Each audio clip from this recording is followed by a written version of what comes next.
সালামুন আলাইকুম শিক্ষার্থী সবাইকে স্বাগতম জানিয়ে আজকের পর্ব শুরু করছি। এবার আমরা অনুশীলনী 3 নম্বর প্রশ্ন থেকে সমাধান করব।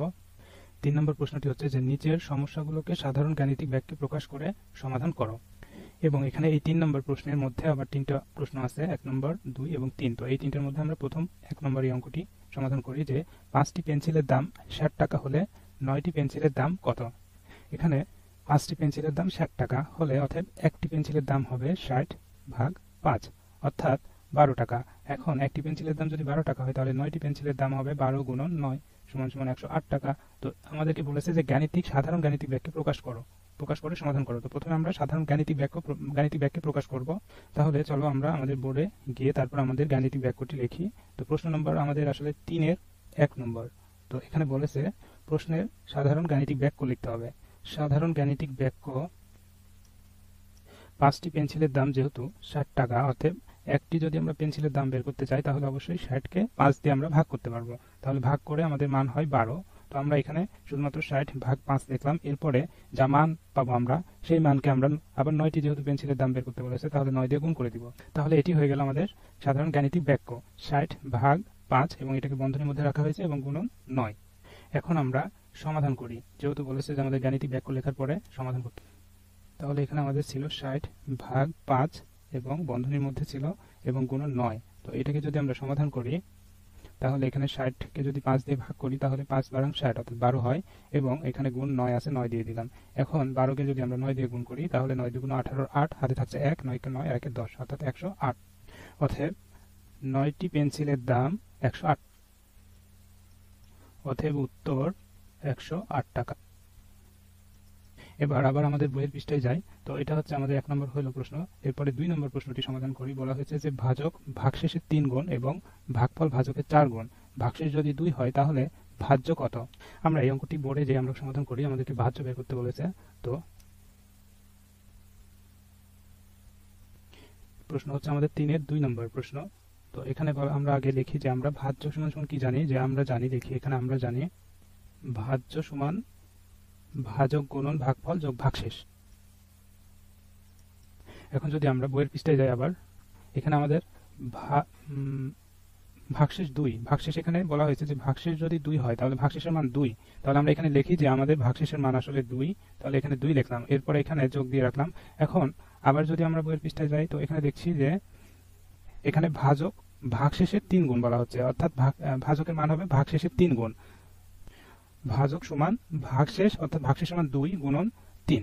তাহলে আমরা এখানে লিখতে পারি যে আমাদের ভাজকের মান এখানে লিখবো যে 2 ভাগশেষের 3 গুণ। তাহলে 2 হচ্ছে ভাগশেষ আর হচ্ছে 3 গুণ। ভাজক সমান সমান ভাগশেষের 3 গুণ, তাহলে 2 গুণন 3 এটা হচ্ছে ভাজকের মান। এবং এটাকে বন্ধনীর মধ্যে রাখি আমরা যে ভাজকের মান পেলাম 2 গুণন 3 অর্থাৎ 3 দুগুণ 6। তো এখানে 2 গুণন 3 আকারে লিখলাম। এরপরে এখন ভাগফলের মানটা লিখবো আমরা। তো এখানে যাই, এখানে ভাগফল ভাজকের আবার 4 গুণ বলা হচ্ছে। তাহলে ভাগফল সমান সমান আমরা লিখি যে ভাজক গুণন 4 অর্থাৎ ভাজকের মান কিন্তু এই যে এটা পেয়েছি 2 গুণন 3। তো এটা আগে লিখি আমরা 2 গুণন 3 তার সাথে 4 গুণ। তাহলে এটা হয়ে গেল ভাগফলের মান এবং এখানে গুণ আছে এবং গুণ চিহ্ন দিয়ে দিলাম এখানে।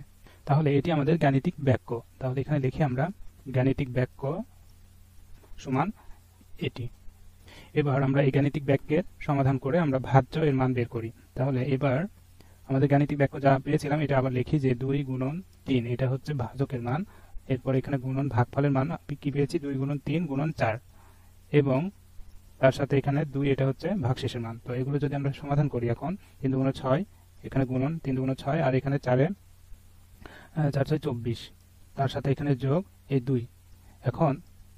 এখন যদি আমরা গুণ করি এখানে 6 আর এখানে 24 গুণ করে আমরা লিখি যে 6 আর এখানে 4 গুণ করলে 4 6 24-এর 4 হাতে থাকছে 2, 6 দুগুণ 12 আর 2 14। তাহলে এখানে 144 তার সাথে এখানে যোগ 2।